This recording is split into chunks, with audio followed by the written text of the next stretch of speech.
ساتھ میں ہوں ثنا حسین. چلتے ہیں خبروں کی جانب.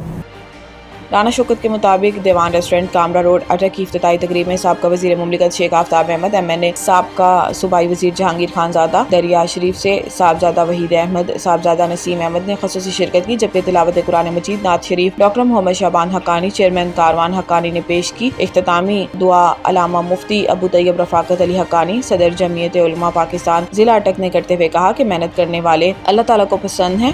آج کی تقریب میں سیاسی، سماجی، مذہبی، صحافتی، وکلاء، تاجران، ہر شعبہ سے منسلک افراد موجود ہیں. اللہ تعالیٰ ہماری دعاؤں کو حرمین شریفین میں قبولیت والی دعاؤں میں شامل فرمائے اور پوری امت مسلمہ کا مستقبل تابناک بنائے. اس موقع پر حاجی محمد الماس چشتی، صدر مرکزی سیرت کمیٹی اٹک، محمد ارشد اور ان کے فرزندان نے تمام مہمانوں کا شکریہ ادا کیا. جو مانگا وہ بھی عطا فرما، جو نہیں مانگا بن مانگے عطا فرما.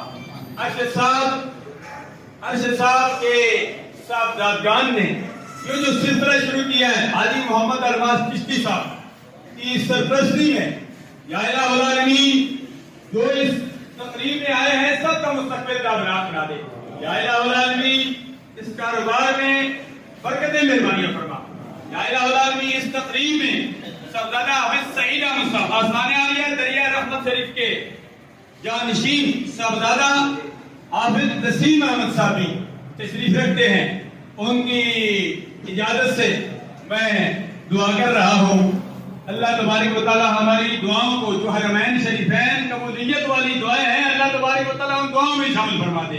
جو موقع پر موجود ہیں ان کی حاضری بھی، جو موقع پر موجود نہیں ہیں یا اللہ ان کی حاضریاں بھی اپنی بارگاہ عالیت میں مقبول و منظور فرما. خدایا بھاگ کے بنی فاطمہ عبر قول ایمان کنی خاتمہ گردہ و تمرت کنی والمغون من و دستدا مانی حال رسول. حسبنا اللہ و نعم الوکیل، نعم المولا و نعم النصیر. حسبنا اللہ و دیننا، حسبنا اللہ و دنیانا، حسبنا اللہ لمن قادنا بالسوء. ربی یسر ولا تعسر.